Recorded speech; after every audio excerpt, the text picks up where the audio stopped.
Okay, you ready? Sure. Okay, I'll call the regular city council meeting Monday, August 5th, 2019 order. Clerk, call the roll, please. Alderman Ferrari. Here. Waldorf. Here. Lukosius. Here. Radke. Here. Sapienza. Here. Payton. Here. Ballard. Here. Buffalo. Here. Mayor Harrell. Here, all stand for the Pledge of Allegiance. I pledge allegiance to the flag of the United States of America and to the republic for which it stands, one nation, under God, indivisible, with liberty and justice for all. Okay, we have, I believe, Ms. Eister, public comment.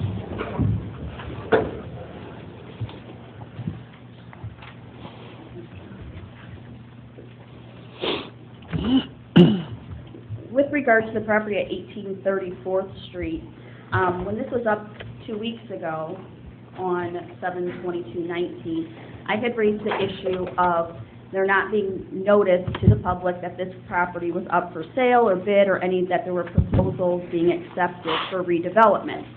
I had sent a FOIA to the city asking for a copy of the notice that was given to the public and was not provided any because none was given.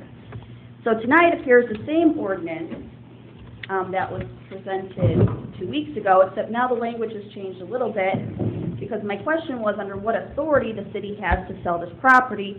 And my question was not do they have authority to sell it, but sell it in a manner in which there's no notice given to the public and no one is allowed to submit proposals because no one knows that it's up for sale or that bids can be provided to the city. So now the ordinance is basically the same, except now it cites TIF, and the city takes the position of, well, we can sell it under TIF, okay? And my position is I never said the city couldn't sell it. I just said the city couldn't sell it without notice to the public and without accepting proposals from the public and everyone. So when you cite TIF, which is 65 ILCS 511, or 5/11-74.4, and then you say et al., if you look at the actual statute, under 74.4-4, it says, furthermore, no conveyance, lease, mortgage, or other disposition of land owned by a municipality or agreement relating to the development of such municipal property shall be made without making public disclosure of the terms of the disposition and all bids and proposals made in response to the municipality's request. The procedures for obtaining such bids and proposals shall provide reasonable opportunity for any person to submit alternative proposals or bids. So under TIF, which you cite for the authority for selling this property, it says you can't sell it until you've made it public that you're accepting bids on this property and accepting proposals, which the city did not. And I'm not, again, don't have a problem with the city getting rid of the property. It's just the manner in which you're trying to get rid of it, which is not offering it to the public, not giving notice to other potential investors or people interested in developing that property. So that's the issue that I have. My position is still the same as it was 2 weeks ago, that the city has to give notice that they're accepting proposals on this building, weigh them all out, and then decide which one is the best. Thank you. Was there anybody else? No, Your Honor. Okay. Any presentations? No, Your Honor. Okay, we'll have a motion to receive the minutes, place on file. So moved. Second. Any discussion? All in favor, signify by aye. Aye. All opposed, motion carried. Do we have a motion to receive the financial reports and place on file? So moved. Second. Who made the motion? Alderman Radke. Any discussion? All in favor, signify by aye. Aye. All opposed? Motion carried. Okay, we'll move into committee reports. Committee reports, Finance Safety Services, Chairman Radke. Your Honor, I have the disbursements for August 7th, 2019 in the amount of $1,308,306.34.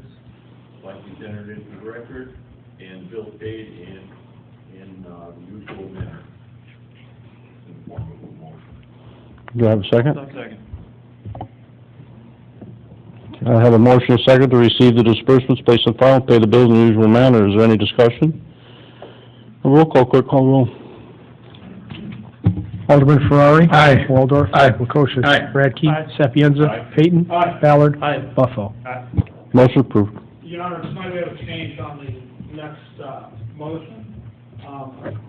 to make the change, I'd like to make a motion to reinvest $250,000 out of the utility reserve fund for a 36-month at 2.30 at First Federal Savings Bank.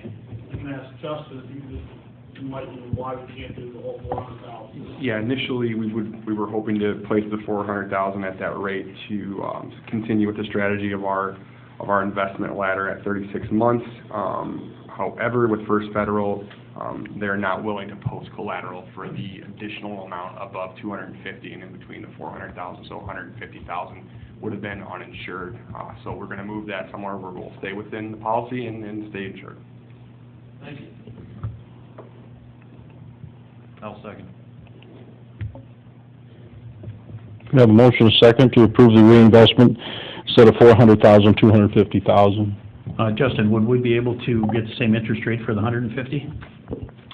Not there. There's other, we had other offerings, so I'm going to take a look back at those, and then I'll re-present the new numbers. Maybe we'll get a little bit better if the market changes in our benefit. It might be a little worse if it goes down, so. Okay, thank you. Yes. Okay, any further discussion? Have a roll call roll. Alderman Ferrari. Aye. Waldorf. Aye. Prokosius. Aye. Radke. Aye. Sapienza. Aye. Payton. Aye. Ballard. Aye. Buffalo. Motion approved. Your Honor, I'm just going to turn it over to Chief Burnaby as one thing to... One quick thing, earlier this year, we had scheduled a bicycle safety rodeo, a combined effort of the Peru Eagles and the Peru Police Department. Due to some scheduling conflicts, we had to postpone it, but we still decided, even though it's going to be later in the summer, we still wanted to proceed with that. Next year, we'll definitely get it in late May or early June, but in any event, it'll be Saturday, August 17th, from 9 in the morning till 1 in the afternoon over at the St. Joseph's Church Peru Catholic parking lot. We'll have officers there that are going to register the bikes. We'll conduct a bike safety class. We're going to have gifts, treat bags for the kids, and we'll check their tire pressure, and we're going to put reflective tape on the bikes so they show up, help illuminate them at night. And we'll be posting this through social media and local media. But again, that is August 17th, 9 in the morning till 1 in the afternoon. Thank you. Okay, move on to public services. Chairman Waldorf. Yes, Your Honor. Tonight, I'd like to make a motion to authorize the city engineer to seek bids for the North Peoria Street roadway improvements project. Second. I'll second that. Eric, you want to give us a heads up, please? Sure. As everybody knows, we've been working on a phased approach to improvements on the north end of Peru, primarily Plank Road, Peoria Street bound area. We currently, recently just finished the Phase 1 portion of the project, which was the relocation of the water main and construction of new water main to the water treatment plant. The Phase 2 portion includes the widening of North Peoria, incorporation of a 10-foot wide recreation trail, some storm sewer work, some drainage relocations and regradings, and project limits, like you said, are North Peoria from Luther Drive or at Plank Road to just north of 38th Street. And the reconstruction of the roadway will include the construction of an entire new lane to take the roadway to 3 lanes so that we can incorporate a center turn lane. The section will look much like Shooting Park from Peoria to Church or Midtown Road, be very similar to those sections of roadway. Eric, what is the engineer's estimate? So most recent estimate, we're a little over 3.8 million. Looking at that, if you remember, we had a public meeting here back, it's been a while now, and at that meeting, we're a little bit over 3.5 million. And as part of that project, we heard some concerns of some of the residents, and we went back to the drawing board with some of the design parameters, because we were very conceptual at that time. And we were able to improve a portion of Plank Road as well, so added it into this project, which would have been part of one of our phased projects down the road. But adding it into this project made sense to alleviate those concerns of the residents, and one of the other ones specifically was Horizon House. So the design changes obviously reflected an increase in the estimate, but we are going to take care of those certain concerns in the Phase 2 approach. Now, as part of that, the roadway improvements, there's going to be a roundabout up there, correct? That's correct, yeah. One of the intersections, the intersection where Plank and Sunset will come into, and then the two legs of North Peoria will create a roundabout. That section or portion of the project's approximately about $153,000. So the rumor about the roundabout that's going around that it's $3.5 million is false. Yeah, that's inaccurate. Okay. So the entire project, which is a very large project, we are improving well over a mile of city street, reconstructing a major thoroughfare in the city and adding an entire lane and bike trails and storm sewers. That entire project cost is over the $3 million mark. The portion of it that's related to the roundabout construction is about $153,000. I think that people have been misinformed about that, and I would hope that we can get a little press about what the numbers actually are. Where do you suppose that rumor started? Was it social media? Social media. Oh, yeah, never believe anything on social media, that's my rule. Social media and Facebook's a great platform, you know, for recipes, staying in touch with your friends. But there's also a lot of misinformation out there. I mean, when you watch videos of saying, we'll go out and survey the neighborhood for a $3.5 million roundabout, and that's the end of it. And there's not a conversation, well, that includes the widening of the road, that includes the sewer. The assumption is the roundabout is $3.5 million. And that's incorrect. Pardon me? And that's incorrect. It is incorrect. And it leads people to think that we're spending money that we shouldn't spend. But this is a project that's there. And I just encourage the citizens, please, you know what? Take what you see on Facebook with a grain of salt. Got keyboard warriors out there who are, you know, just looking to nitpick anything or get on page 1 or 3. Call the city, call your own, you know, get the facts. You know, thank you, Eric. Yeah, and I'll add to that, because I've said it at meetings in the past. I said it at the public meeting when we talked about the project. Certainly, there is a notion out there, and I hear it because we do receive some calls to my office, but I'll say the calls that we receive to my office are minimal in nature to what I hear that's on social media. I'm not a big social media person, but I obviously do have that relayed to me. With that said, I've always said my office is open. We're happy to meet with people to explain the process and the phased approach and why we do certain things. I know there's some questions out there about why aren't you building Midtown, why aren't you building Wenzel Road? There is a method to that madness. There is an engineering reason as to why we can't build those sections right now. And a lot of it has to do with temporary measures that we would have to put in place to take care of things, in this instance, such as stormwater. You know, we would have to look at $1 million plus temporary stormwater improvement in order to just build a road that went right across from Plank to North Peoria. It's money that's not well spent. We've identified that that's an area that we're looking to grow the city. That's where we're expanding our infrastructure. So the engineering plan out of my office and the phased approach is what's most economical and what makes the most sense from an engineering standpoint. So, like I said, I'm always happy to meet with anybody to explain those things. Like I said, the calls that we receive are few in nature, but I know there's quite a few people that draw conclusions based upon things that they do hear. So Eric, would you repeat it once more? What's the cost of the roundabout? You said it before, but I'd like Sure. to hear it one more time. The roundabout portion of the project is $153,000. $153,000. Yep. It's real similar to what we would put a price tag on a traditional intersection. And that's one of the other things that, I'll say one of the complaints that my office has received is there's been a concern, probably the number one concern that's come to the office in the form of a complaint is related to Sunset Drive. There's a notion out there that we're going to increase traffic on Sunset Drive and we're taking away parking. There are absolutely no plans in place to take away any street parking on Sunset Drive, nor are we increasing traffic on Sunset Drive. Sunset would be tied into the roundabout in the same manner that it would be tied into a traditional intersection. There's no change. Same amount of traffic. Same amount of All the traffic control, to keep the traffic moving. And that's a common thing that I've been addressing. So hopefully it's putting some people on Sunset at ease with that, but there is no intent for the project to dump traffic onto Sunset. That is not the intent.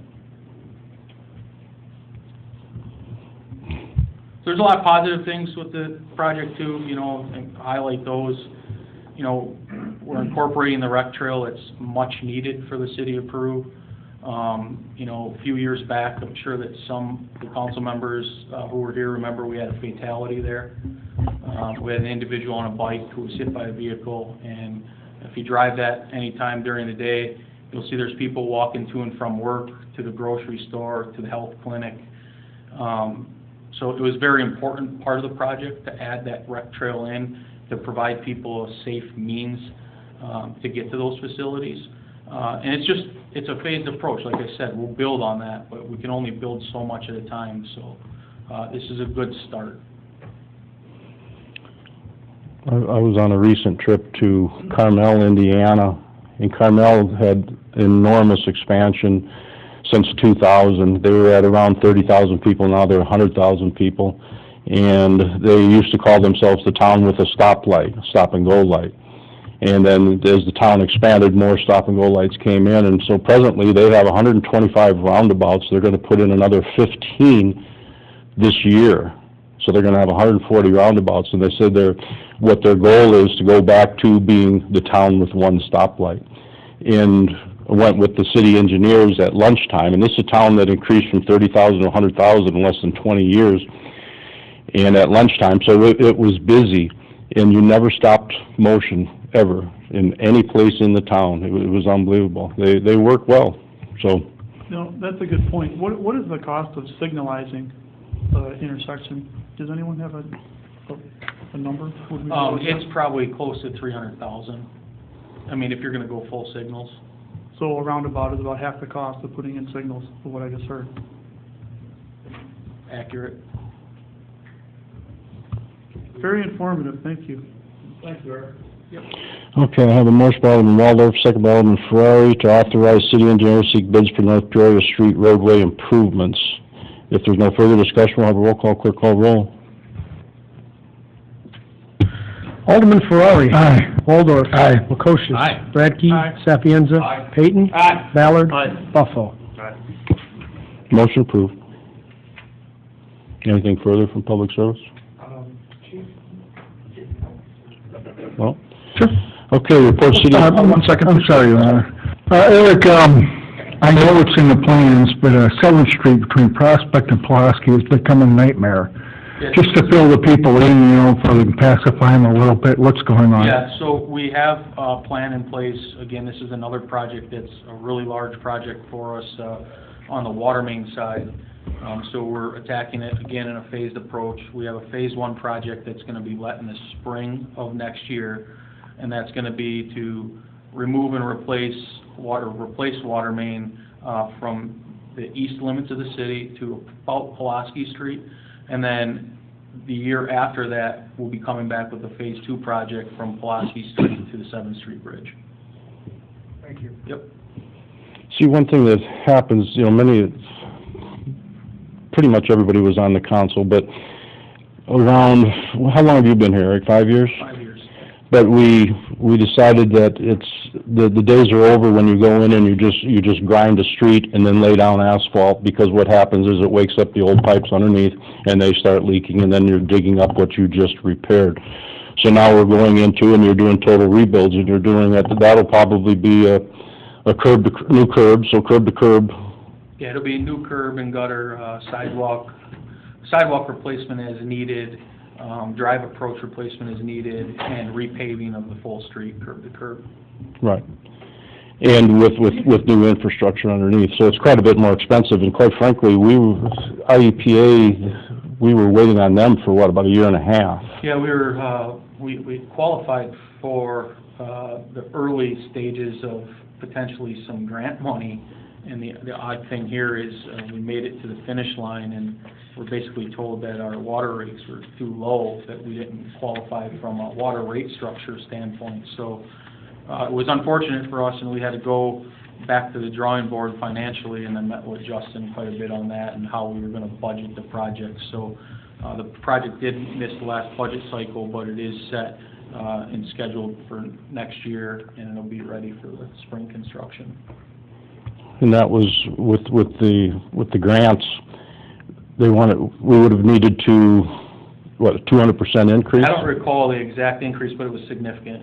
Right. Would have taken the minimum bill to The $42. minimum bill, and then we even tried to state our case that the amount of water they're talking about, we use that, but they want that at every citizen's house, and we weren't willing to do that. But you're losing quite a bit of money, you know. But we decided that we didn't want to do that. So, as far as raise the rates 3 times over what they are right now, so we're not even eligible for the grants. Anyways, anything further from public service now? No, sir. Okay, report city attorney ordinances, resolutions.